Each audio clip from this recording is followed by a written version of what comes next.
لا إله إلا الله لا إله إلا الله لا إله إلا الله محمد رسول الله أبدأ باسم الواحد حمدا له بالعابد صلى على محمد والآل وسلام الله أدعوك يا مولا لنا بأهل بدر بدرنا محمد نبينا صل عليه يا الله.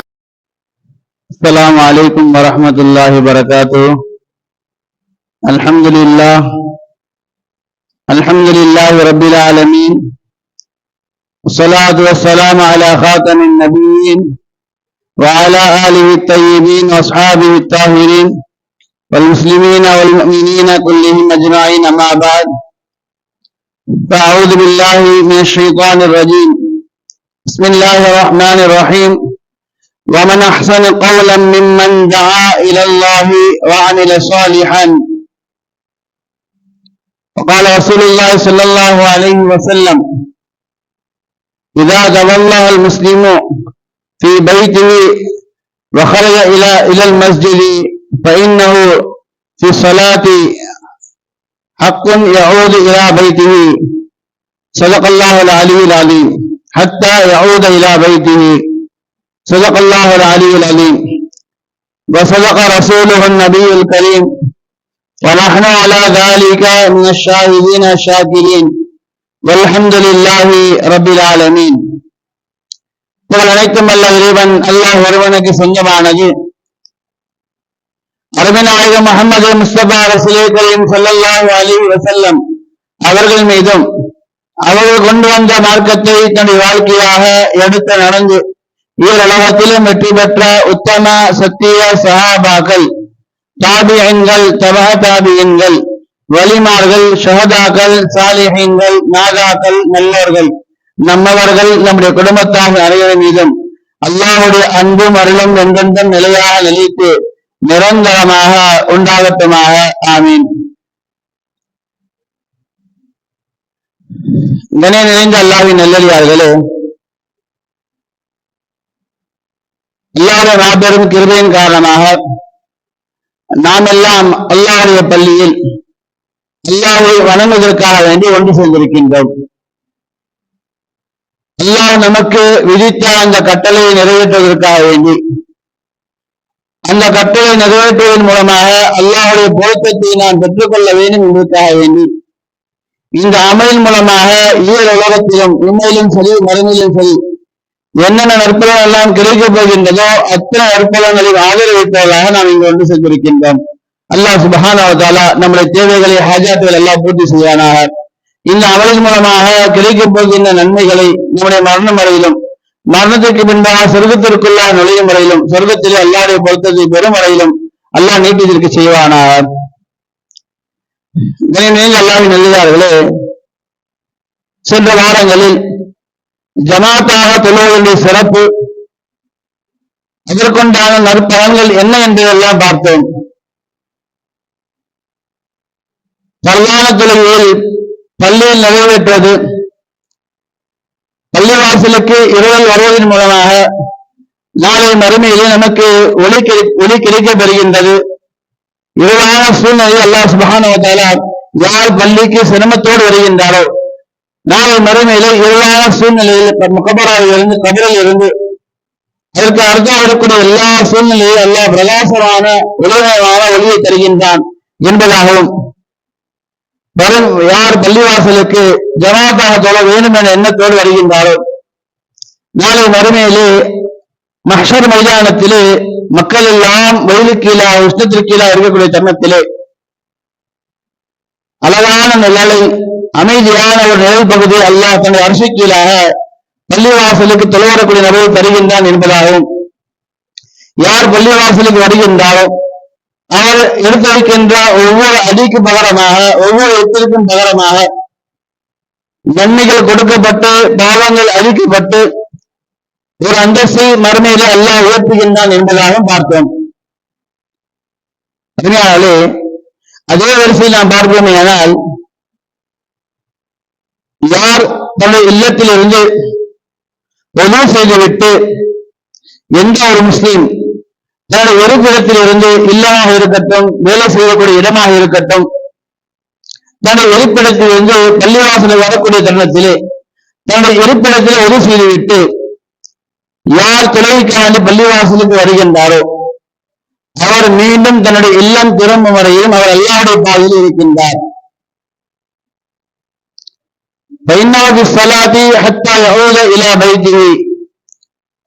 அல்லாஹ்வுடைய பாதையில் இருக்கின்றார் என்றால் அவர் தொழக்கூடிய நன்மைகளை பெற்றுக் கொண்டே இருக்கின்றார். வருவதற்கு செல்வதற்கு அரை மணி நேரம் ஆகின்றது, 4 மணி நேரம் பயணம் செய்து வருகின்றார், 4 மணி நேரம் பயணம் செய்து செல்கின்றார். ஆனால் தொழக்கூடிய நேரம் பார்த்தால் 10 நிமிடங்கள் 15 நிமிடங்கள் தான். ஆனால் அல்லாஹ் சுப்ஹானஹு வ தஆலா தொழுகைக்காண்டி செலவழித்த எல்லா வினாடிகளையும், ஒவ்வொரு வினாடியும் தொழுவதால் என்ன நன்மை கிடைக்குமோ, அவர் நடந்து வந்தால் நடந்து சென்ற அத்தனை நேரங்களையும் அல்லாஹ் தொழக்கூடிய நன்மை அல்லாஹ் தருகின்றான் என்பதாக ஹதீஸில் பார்க்கின்றோம். இருப்பிடத்தில் தொழக்கூடிய நபருக்கு இந்த அந்தஸ்து கிடைக்கப்பெறுவதில்லை. யார் பள்ளிவாசலுக்கு வந்து தொழுகை செல்கின்றாரோ, பள்ளிவாசலுக்கு எப்பொழுது புறப்படுகின்றாரோ அந்த வினாடி முதல் எப்பொழுது அந்த இருப்பிடத்திற்கு மீண்டும் செல்கின்றாரோ அந்த வினாடி வரையிலும் அல்லாஹ் சுப்ஹானஹு வ தஆலா தொழுது கொண்டே இருந்தால் என்ன நன்மை கிடைக்குமோ அந்த நன்மை அந்த அடியானுக்கு அல்லாஹ் தருகின்றான் என்பதை ஹதீஸில் பார்க்கின்றோம். அதனாலே அல்லாஹ் சுப்ஹானஹு வ தஆலா யார் பள்ளிவாசலுக்கு வந்து தொழுகின்றாரோ அவருக்கு 2 விதமான விடுதலை பத்திரங்கள் அல்லாஹ் தருகின்றான். رسول الله صلى الله عليه وسلم أفضل الصلاة على المنافق من صلى 40 يوما في جماعة يدرك تكبيرة الأولى كتبه الله تعالى براءتان براءة من النار وبراءة من النفاق. 40 நாட்கள் இமாம் ஜமாத்தோடு அதிலும் முதல் தக்பீரை தவற விடாமல் 40 நாட்கள் இமாம் ஜமாத்தோடு முதல் தக்பீர் தஹ்ரீமாவை தவற விடாமல் எந்த ஒரு அடியான் தொழுகை பேணுதலாக தொழுகின்றாரோ அல்லாஹ் சுப்ஹானஹு வ தஆலா 2 விதமான விடுதலை பத்திரங்களை அல்லாஹ் அவருக்கு தருகின்றார். ஒரு விடுதலை பத்திரம் பராஅத்தும் மினன் நார், நாளை மறுமையிலே அவருக்கு நரகத்திலிருந்து விடுதலை கிடைக்கின்றது. வேறெல்லாம் பாவங்கள் செய்திருக்கலாம், இந்த பாவத்தின் காரணமாக இவர் நரகத்திற்குள்ள செல்லக்கூடிய சூழ்நிலை ஏற்பட்டிருக்கலாம். ஆனால் இவர் தொழுத அந்த 40 நாட்களுடைய தொழுகை இவரை அந்த வேதனையிலிருந்து பாதுகாக்கும். பராஅத்தும் மினன் நார், நரகத்திலிருந்து விடுதலை பத்திரத்தை அல்லாஹ் தருகின்றான் என்பதாக ஹதீஸை பார்க்கின்றோம். பராஅத்தும் மினன் நிஃபாக், நயவஞ்சகர்கள் நபிகள் நாயகம் ஸல்லல்லாஹு அலைஹி வஸல்லம் காலத்தில் வாழ்ந்த முனாஃபிகீன்கள் இந்த வரை வாழ்ந்து கொண்டிருக்கின்றார்கள். முன்னாள் முஸ்லீம்களை போன்று நடிப்பார்கள், பின்னால் முஸ்லீம்களாக இருக்க மாட்டார்கள். நல்லவர்களை போன்று நடிப்பார்கள், நமக்கு பின்னால் நமக்கு பாதகமான சூழ்நிலை செய்வார்கள். அப்பேற்பட்ட நயவஞ்சக தனத்தில் இருந்து அல்லாஹ் சுப்ஹானஹு வ தஆலா அவர் உள்ளத்தையும் அவர்கள் அல்லாஹ் பாதுகாக்கின்றான் என்பதாக 2 விடுதலை பத்திரங்களை அல்லாஹ் தருவதாக அருமை நாயகம் ஸல்லல்லாஹு அலைஹி வஸல்லம் அதை சொல்லியிருக்கின்றார்கள். அருமையானவர்களே, முனாஃபிக்காக இருக்கக்கூடிய நபருக்கு சில இபாதத்துகள் இயற்கையாகவே கடினமானதாக இருக்கும். அதை அவர்கள் தொழுவது மிகவும் சிரமமாக, அந்த அமலை செய்வதை சிரமமாக கருதுவார்கள். قال رسول الله صلى الله عليه وسلم أثقل الصلاة على المنافقين صلاة العشاء والفجر لو يعلموا ما فيهما لأطاعوهما ولو حبوا. முனாஃபிகீன்களுக்கு ஃபஜ்ருடைய தொழுகையும் இஷாவுடைய தொழுகையும் அவர்கள் மீது பாரமாக தெரியும். யார் நயவஞ்சக தனத்தோடு இருக்கின்றாரோ, உள்ளத்திலே நயவஞ்சக தனத்தை கொண்டிருக்கின்றாரோ அவருக்கு இஷாவுடைய தொழுகை ஃபஜ்ருடைய தொழுகை தொழுவது மிகவும் சிரமமானதாக இருக்கும். யாருக்கு இந்த தொழுகை தொழுவது சிரமமாக இருக்கின்றதோ அவர் நயவஞ்சகர் என்பதாக தன்னைத்தானே உணர்ந்து கொள்ள வேண்டும். அருமையானவர்களே, சிரமமான சூழ்நிலை தொழுவதன் மூலமாக அல்லாஹ் சுப்ஹானஹு வ தஆலா நமக்கு நன்மைகளை வாரி வழங்கிக் கொண்டே இருக்கின்றார். அவளே பள்ளிவாசலுக்கு வருகின்றார். அவர் எங்கு நிற்க வேண்டும் சொல்லாவிலே சஃபிலே அவர் எங்கு நிற்க வேண்டும் என்பதாக எப்படி நிற்க வேண்டும் என்பதாக இந்த மார்க்கம் கற்றுத் தருகின்றது. ஏதோ பள்ளிவாசலுக்கு வந்தோம், சிலருக்கு அருகாக நாம் நிற்பதை விரும்புவது கிடையாது, அல்லது முதல் வரிசையில் நிற்பதை விரும்புவது கிடையாது. கடைசியாக ஓரமாக எங்கு இடம் கிடைக்கின்றதோ, தனக்கு வசதியாக தனக்கு தோழராக எங்கு இடம் கிடைக்கின்றதோ அங்கு அமர்வார்கள், அங்கு தெரிந்து கொள்வார்கள். ஆனால் முதல் சஃபில் நிற்பதை அருமை நாயகம் ஸல்லல்லாஹு அலைஹி வஸல்லம் சிறப்பிற்குரியதாக நன்மைக்குரியதாக சொல்லி காட்டியிருக்கின்றார்கள். இன்னல்லாஹ மலாயிகத்து யுஸல்லூன அலல் லதீன யுஸல்லூன ஸஃபுல் ஊலா. யார் முதல் சஃபிலே தொழுவாரோ, முந்தைய சஃபிலே ஜமாத்தாக இருக்கக்கூடிய தருணத்திலே யார் முதல் சஃபிலே நின்று தொழுவாரோ அல்லாஹ் சுப்ஹானஹு வ தஆலா அவருக்கு இப்படிப்பட்ட பாக்கியை தருகின்றான். யுஸல்லூன மலாயிகத்து, அல்லாஹ்வும் அவருடைய மலக்குமார்களும், அல்லாஹ் சுப்ஹானஹு வ தஆலா அவனும் அவருடைய படைப்பாக இருக்கக்கூடிய மலக்குமார்களும் அந்த நபர் மீது முதல் சஃபில் யார் தொழுகின்றாரோ அந்த நபர் மீது ஸலவாத்துகள் ஓதுகின்றார் என்பதாக. அல்லாஹ் ஸலவாத் ஓதுகின்றான் என்றால் அந்த நபர் மீது ரஹமத்தை இறக்குகின்றான் என்பதாக பொருள். மலக்குமார்கள் ஸலவாத்துகள் ஓதுகின்றார்கள் என்றால் அந்த மனிதனை பாவத்துடைய மன்னிப்பிற்காக வேண்டி அவர்கள் தௌபா செய்கின்றார்கள், மகத்துவதற்கான துவா செய்கின்றார்கள் என்பதாக பொருள். ஹதீஸில் பார்க்கின்றார். அல்லாஹ் அந்த அடியாரின் மீது ரஹமத்தை பொழிகின்றான். மலக்குமார்கள் அந்த அடியாருடைய பாவங்களுக்கு மன்னிப்புக்காக வேண்டி அல்லாஹ் துவா கேட்கின்றார்கள். யார் முதல் சஃபிலே வந்து தொழுகின்றாரோ அந்த நபருக்கு இந்த பாக்கியம் கிடைக்கின்றது. அதனாலே பள்ளிவாசலுக்கு வரக்கூடிய நபருக்கு இன்னும் பல பாக்கியங்களை அல்லாஹ் சுப்ஹானஹு வ தஆலா அதிகமாக வைத்திருக்கின்றார். நாம் லேசாக நினைக்கின்றோம் பள்ளிவாசலுக்கு வருவதை. பள்ளிவாசலுக்கு வந்து நாம் தொழுவதன் மூலமாக அல்லாஹ் சுப்ஹானஹு வ தஆலா பல நன்மைகளை இந்த மார்க்கம் நமக்கு தந்து கொண்டிருக்கின்றது. ஆனால் நாம் அதை லேசாக ஒன்றுமில்லாத காரியங்களுக்காக வேண்டி, அற்பமான விஷயங்களுக்காக வேண்டி நாம் இழந்து கொண்டிருக்கின்றோம். இன்னும் சொல்ல போனால் யார் தொலைதூரத்திலிருந்து பள்ளிவாசலுக்கு வருகின்றாரோ, முன்னால் சொன்னோம் ஒவ்வொரு எட்டிற்கும் பகரமாக ஒரு நன்மைகள் கொடுக்கப்பட்டு ஒரு பாவம் அளிக்கப்பட்டு ஒரு அந்தஸ்து உயர்த்தப்படுகின்றது என்பதாக. பள்ளிக்கு அருகாமையில் வருகின்றார் 100 மீட்டரிலிருந்து ஒரு நபர், அவருக்கு கிடைக்கப்படுகின்ற பாக்கியத்தை விட 1000 மீட்டர் தொலைதூரத்தில் வரக்கூடிய நபருக்கு, இன்னும் அதிகமான தூரத்தில் வரக்கூடிய நபருக்கு அல்லாஹ் சுப்ஹானஹு வ தஆலா நன்மைகளை அதிகமாக தருகின்றார் என்பதாக யோசித்து பார்க்கின்றோம். ஜாபிர் அப்துல்லாஹ் ரலியல்லாஹு தஆலா قال خلق البقاء حول المسجد فأراد بنو سلمة أن ينقلبوا إلى قرب المسجد فبلغ ذلك رسول الله صلى الله عليه وسلم. பனு சலமா கோத்திரத்தார்கள் மக்காவிலிருந்து மிக தொலைவாக வாழ்ந்து கொண்டிருந்தார்கள் அன்றைய காலத்திலே. ஆனால் தொலைவிக்காக பள்ளிவாசலில் மக்களுக்கு தான் வருவார்கள். அந்த மஸ்ஜிதுக்கு மத்தியும் அருகாமையிலே சில இடங்கள் காலியாக இருக்கின்றது. பனு சலமா கோத்திரத்தார் எண்ணுகின்றார்கள், நாம் அருகாமை சென்று விட்டால் பள்ளிவாசல் விரைந்து செல்லலாம், சீக்கிரமாக செல்லலாம் என்பதால் அவர்கள் முடிவு செய்து பள்ளிவாசலுக்கு அருகாமையில் குடிபெயர்ந்து வருவதை விரும்புகின்றார்கள். இந்த செய்தி அருமை நாயகம் ஸல்லல்லாஹு அலைஹி வஸல்லம் எட்டுகின்றது. இப்படியாக இந்த கோத்திரத்தார்கள் தொலைதூரத்தில் வருகின்றார்கள். இவர்கள் தன்னுடைய மஸ்ஜிதுக்கு அருகாமையில் ஆசைப்படுகின்றார் என்ற விஷயம் அருமை நாயகம் ஸல்லல்லாஹு அலைஹி வஸல்லம் எட்டுகின்றது. உடனே பனு சலமா கோத்திரத்தாரை கூப்பிடுகின்றார்கள். அருமை நாயகம் ஸல்லல்லாஹு அலைஹி சொல்கின்றார்கள், قال لهم أنه بلغني أنكم تريدون أن تنتقلوا قرب المسجد. நீங்கள் மஸ்ஜிதுக்கு அருகாமையில் வருவதை, பள்ளிவாசலுக்கு அருகாமையில் வருவதை, குடிபெயர்ந்து வருவதை கேள்விப்பட்டேன் என்பதாக சொல்கின்றார்கள். அந்த பனு சலமா கோத்திரத்தார் சொல்கின்றார்கள், ஆம் யா ரசூலல்லாஹ், நாங்கள் பள்ளிவாசலுக்கு விரைந்து வர வேண்டும் என்ற எண்ணத்திலே பள்ளிவாசலுக்கு அருகாமையில் வந்துவிட்டால் சீக்கிரமாக வந்துவிடலாம் என்பதாக எண்ணி நாங்கள் இந்த முடிவு செய்தோம் சொல்கின்றார்கள். அருமை நாயகம் ஸல்லல்லாஹு அலைஹி வஸல்லம் சொன்ன பதில், தியாருக்கும் துக்தபு ஆசாரக்கும் தியாருக்கும் துக்தபு ஆசாரக்கும், உங்களுடைய வீடு இருக்கின்றது தொலைதூரத்தில் இருப்பதன் காரணமாக உங்களுடைய எட்டுகள் உங்களுக்கு ஒரு அடையாளமாக இருக்கும். நீங்கள் தொலைதூரத்தில் வருவதற்கின்றது ஒரு நன்மை குறையாக இருக்கும். ஆகவே நீங்கள் அங்கீகரித்தார்களே நாயகம் ஸல்லல்லாஹு அலைஹி சொல்கின்றார்கள். அருமையாளே, பலரும் தொழிலுக்கு வராத சூழ்நிலை காரணம் சொல்கின்றார்கள். வெகு தொலைவில் பள்ளிவாசல் இருக்கின்றது என்றால் சொல்லிக் கொண்டு வராமல் இருக்கின்றார்கள். அல்லாஹ் பாதுகாக்க வேண்டும். பள்ளிக்கு அருகாமை இருந்தும் கூட, பள்ளிக்கு வரக்கூடிய சூழ்நிலை இருந்தும் கூட பள்ளிக்கு வராமல் எத்தனை இருந்து கொண்டிருக்கின்றார்கள்.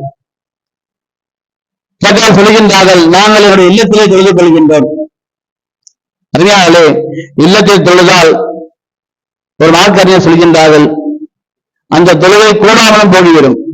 கடமையை நிறைவேற்றாமல் ஆகிவிடுவார். ஆனால் அந்த தொழுகைக்குண்டான பலன், அது தொழுகைக்குண்டான நன்மை அது கண்டிப்பாக கிடைக்க பெறாது என்பதாக சொல்கின்றார்கள். பள்ளிவாசலுக்கு வந்து தொழுவதன் மூலமாக மறுமையில் ஒளி சொர்க்கத்துடைய பூஞ்சொலியால் அனுபவிப்பார். அரசுடைய நிலைக்கில்லாத நிலை கிடைக்கின்றது. ஒவ்வொருத்தருக்கும் பகரமான நன்மை எழுதப்படுகின்றது, தர்காக்கு எழுதப்படுகின்றது, பாவங்களை மன்னிக்கப்படும். இது போன்ற பல நன்மைகளை அவர் தன்னுடைய இல்லத்திலே தன்னுடைய இருப்பிடத்திலே தொழுவதன் மூலமாக லேசாக எழுந்து கொண்டிருக்கின்றார். அருமையாளே, எத்தனை மக்களை பார்க்கின்றோம். தன்னுடைய மஹல்லாக்களில் பள்ளிவாசலில் இருக்கும், தன்னுடைய மஹல்லாக்களில் பள்ளிவாசலில் இருக்கும். ஆனால் அந்த பள்ளிவாசல் சென்று தொழ மாட்டார்கள். வேறு சில பள்ளிவாசல் சென்று தொழக்கூடிய சூழ்நிலை. கேட்டால் சொல்லுவார்கள், பள்ளியில் தொழ வேண்டும், எந்த பள்ளியில் தொழுதால் என்ன என்பதாக கேட்பார்கள். எல்லாம் நம்மை பாதுகாக்க வேண்டும். அருமையாளே, நாம் நம்முடைய தேவைக்காக வேண்டி, வியாபாரங்கள் உத்தரவுக்காக வேண்டி வெளியே சென்றால் அப்பொழுது வேண்டுமானால் நாம் நம்முடைய பள்ளிகளில் நாம் எங்கு செல்கின்றோமோ அந்த பள்ளிவாசல் செய்து கொள்ளலாம். நம்முடைய மஹல்லாக்களை ஆபாதாக்குவது, நம்முடைய மஹல்லாக்களில் வணக்கத்தை நாம் நிலைநாட்டுவது மிக கடமையாக இருக்கின்றது. அருமையாளே, யார் பள்ளிவாசல் வந்து தொழவில்லையோ அல்லாஹ் சுப்ஹானஹு வ தஆலா பாதுகாக்க வேண்டும். தன்னுடைய ரஹமத்தை விட்டு அல்லாஹ் அவரை தூரமாக்கி விடுகின்றான். தன்னுடைய ஏற்படுத்தி இருக்கிற பள்ளிவாசல்களில் யார் வந்து தொழவில்லையோ அவர் வராதற்கு பல காரணங்கள் இருக்கலாம். குறிப்பாக ஒரு காரணத்தை சொல்கின்றேன். சிலர் சொல்கின்றார்கள், இன்னும் பலரும் சொல்கின்றார்கள், இந்த நபருக்கு அருகாமை நின்று தொழுவதற்கு விருப்பம் இல்லை, இந்த பள்ளிவாசல் வருவதன் மூலமாக இந்த நபரின் முகத்தை பார்ப்பதற்கு விரும்பவில்லை, அவரிடத்தில் பேச விரும்பவில்லை என்பதற்காக வேண்டிதான் வேறு சில பள்ளிவாசல் வெளிகின்ற சொல்வார்கள். யார் தொழுகிற விஷயத்திலே ஒன்றாக நிற்பதை மறுக்கின்றாரோ, நாம் எல்லாம் பேசிக் கொள்கின்றோம். ஹரமில் சென்று பார்த்தால் தெரியும், பெரிய கோடீஸ்வரரும் குப்பையை பிறக்கக்கூடிய அந்த தோட்டியும் சிறக்கால் சுத்தம் செய்கிற நபர் ஒன்றாண்டு சொல்வார் என்றால் பெருமையாக பேசுகின்றோம். ஆனால் நம்மில் பலர் நம்முடைய பள்ளிவாசலில் நம்முடைய ஊரில் பிறந்த, நம்முடன் வளர்ந்த, நம்முடன் வேலை செய்கின்ற எத்தனை நபர்களை புறக்கணித்துக் கொண்டு இதன் காரணமாக இவருக்கு அருகாமை நின்று கூட வந்திருக்காக வேண்டி, இவருக்கு பின்னால் நின்று கூட வந்திருக்காக வேண்டி, இவர் பாங்க சொல்லி நான் பள்ளிவாசலை வர கூட வந்திருக்காக வேண்டி நம்முடைய மஹல்லாக்களுடைய பள்ளிவாசலை புறக்கணித்துக் கொண்டு நாம் வேற எங்க சொல்லி சொல்கின்றோம். அருமையாளே, யார் இப்படி சொல்கின்றாரோ சொல்கின்றார்கள், மன் வசல சஃபன் வசலஹு தஆலா, மன் கதஅ சஃபன் கதஅஹு அல்லாஹு தஆலா. சஃபல ஒன்றாக நிற்பதை யார் விரும்புகின்றாரோ, யாராக இருக்கட்டும், குள்ளமாக இருக்கட்டும், நெட்டையாக இருக்கட்டும், கருப்பாக இருக்கட்டும், வெள்ளையாக இருக்கட்டும், பணக்காராக இருக்கட்டும், ஏழையாக இருக்கட்டும், பிடித்தவராக இருக்கட்டும், பிடிக்காதவராக இருக்கட்டும், பள்ளிவாசலுக்குள்ளாக வந்துவிட்டால் ஒற்றுமையை நிலைநாட்டக்கூடிய இடம், ஒற்றுமையை ஒன்று சேர்க்கக்கூடிய ஒரு இடம் இதுதான். அறிஞர்களே, இந்த இடத்தில் நம்முடைய உள்ளம் ஒன்று சேரவில்லை என்றால், இந்த சஃபிலே நாம் ஒன்றாக நாம் இருக்கவில்லை என்றால் நம்முடைய உள்ளங்கள் விளைபடுகின்றது. அது மட்டுமல்லாமல் அல்லாஹ் தன்னுடைய ரஹ்மத்தை விட்டு அந்த நபரை தூரமாக்கின்றார். மன் கதஹ சஃபன் கதஹு அல்லாஹு தஆலா, யார் சஃபை தொண்டிக்கின்றாரோ அப்படி வந்து வருகின்றார்கள் சில நபர்கள். வந்தாலும் கூட அவருக்கு அருகாமல் இருக்கிற சூழல் ஏற்பட்டால் இடம் மாறி நிற்கின்றார்கள். அதுவும் இல்லை என்றால் சற்று இடம் விட்டு பேசிவிட்டு நிற்கின்றார்கள்.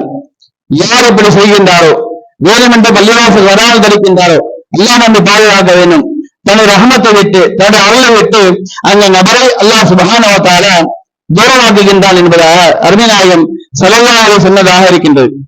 யார் அதெல்லாம் பொருட்படுத்தாமல் நான் அல்லாஹ்விற்காண்டி பள்ளிவாசலுக்கு வருகின்றேன், இது அல்லாஹ்வுடைய பள்ளி, எனக்கு உரிமை இருக்கின்றதா எண்ணிக்கொண்டு அருமையாக யார் வருகின்றாரோ, சஃபில் நான் ஒன்றாக இருக்க வேண்டும் என்பதற்காண்டி அல்லாஹ்வுக்கு முன்பதாக நாம் அனைவரும் சமம் என்பதாக நமக்கு மத்தியில் எந்த பகைமையில் இருந்தாலும் சரி, அதெல்லாம் ஒன்றுமில்லை, இது அல்லாஹ்வுக்கு முன்பதாக நாம் சமமாக ஒன்றாக ஒற்றுமையாக இருக்க வேண்டும் எண்ணிக்கொண்டு யார் ஒன்றாக இருக்கின்றாரோ வஸல்லல்லாஹு தஆலா அல்லாஹ் தன்னுடன் தன்னுடைய ரஹமத்துல்லாஹி சேர்த்துக் கொள்கின்றான் என்பதாக அருமை நாயகம் ஸல்லல்லாஹு அலைஹி வஸல்லம் பார்க்கின்றோம். அருமையாளே, நாம் நம்முடைய மஹல்லாவை சொல்லவில்லை, பல மஹல்லாக்கள் நடக்கூடிய சூழ்நிலை பார்த்துக் கொண்டிருக்கின்றோம், கேள்விப்படுகின்றோம். நம்ம பலர் இந்த சூழ்நிலை சந்தித்துக் கொண்டிருக்கின்றோம். அல்லாஹ் நம்மை பாதுகாக்க வேண்டும். நம்முடைய மஹல்லாவை பள்ளிவாசலை ஆவதியாக ஆக்க வேண்டும். பானம் சொல்லப்பட்டால் நாம் விரைவாக பள்ளிவாசல் வர வேண்டும். குறிப்பாக இந்த ஒரு விஷயத்தை கவனிக்க வேண்டும். பானம் சொல்வதற்கு முன்பதாக யார் பள்ளிவாசல் வருகின்றாரோ கல்பன் மஅல்லகும் ஃபில் மசாஜிதி, இந்த ஆயத்தில் சொன்னோம். தன்னுடைய அரிசிக்கலா அல்லாஹ் சுப்ஹானஹு வ தஆலா ஒரு நபருக்கு நேர்வு தருகின்றான். யாருக்கு? கல்பன் மஅல்லகும் ஃபில் மசாஜிதி, பள்ளியோடு தன்னுடைய உள்ளத்தை யார் இணைத்து வைத்திருக்கின்றாரோ, எவர் கொள்கின்றார், வேலைக்கு செய்கின்றார், விரைவாக பள்ளிவாசலுக்கு வர வேண்டும் என்ற எதிர்பார்ப்போடு இப்போது அசுர நேரம் வரும் என்று எதிர்பார்த்துக் கொண்டவராக இருப்பார். நாம் நினைக்கின்றோம் பாங்க சத்தம் கேட்டால்தான், பாங்க சொன்னால் மட்டும்தான் பள்ளிவாசலுக்கு செல்ல வேண்டும். பள்ளிவாசலுக்கு ஏன் வரவில்லை என்ற காரணம் கேட்டால், பாங்க சொன்ன சத்தம் எங்களுக்கு கேட்கவில்லை என்றால் சொல்கின்றார்கள் பலரும் காரணம். அதனாலே நேரங்கள் ஒவ்வொரு மசிலும் குறிப்பிடப்படுகின்றது. அந்த நேரத்திலே பல இளைஞரும் குறிப்பிடப்பட்ட போடப்படுகின்றது, எழுதப்படுகின்றது. நாம் அதையெல்லாம் அறிந்திருக்கின்ற பார்க்கின்றோம். ஆனாலும் கூட பள்ளிவாசலுக்கு வராத காரணத்தை கேட்டால் பாங்க சத்தம் கேட்கவில்லை, பாங்க சொன்னால் தான் நாங்கள் வர முடியும் என்றால் சொல்கின்றோம். அல்லாஹ் நம்மை பாதுகாக்க வேண்டும். பாங்க சொல்லுவாரோ இல்லையோ, கல்பன் மஅல்லகும் ஃபில் மசாஜி, நேரம் குறிப்பிடப்பட்டு விட்டால், அந்த நேரங்கள் வந்து விட்டால் விரைவாக நாம் பள்ளிவாசலுக்கு வருவதை நாம் துரிதமாக ஆக்க வேண்டும். அல்லாஹ் சுப்ஹானஹு வ தஆலா நம்முடைய உள்ளங்களை பள்ளியோடு இணைந்திருக்கக்கூடிய உள்ளங்களாக ஆக்கி நாம் இப்பொழுது இமாம் ஜமாத்தோடு தக்பீரத்து ஹரமாவை பேணுதலாக தொழக்கூடிய பாக்கியத்தை எல்லாம் தந்தல்வான. அல்ஹம்துலில்லாஹி ரப்பில் ஆலமீன். அஸ்ஸலாமு அலைக்கும் வரஹ்மத்துல்லாஹி வபரகாத்துஹு. சுன்னத்துல்